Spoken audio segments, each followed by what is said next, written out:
There are many occasions in life when we feel troubled, when we feel challenged, when we feel that the whole world is against us. And it is during those moments that sometimes we feel that we should let go, stop doing what we are doing and try something else. And my dear friends, today's readings in a way invite us to have hope even in those most difficult circumstances or situations in our lives.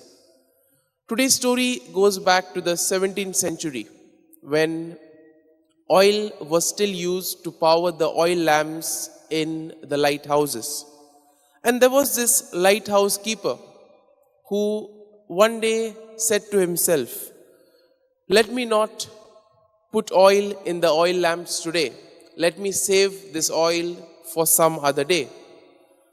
And that night there was a storm, and in that storm there was a ship that in a way got wrecked on that particular island.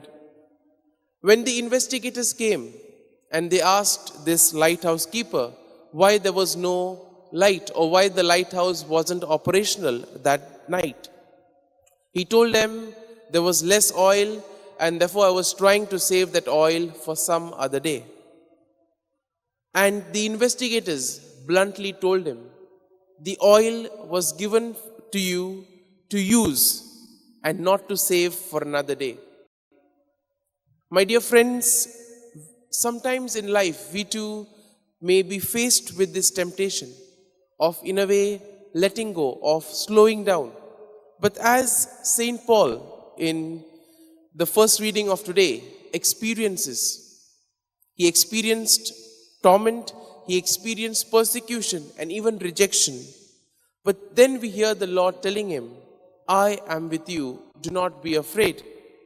And St. Paul continues doing what he was doing because he had the assurance of the Lord and he knew that what he was doing, he had a larger picture in front of him.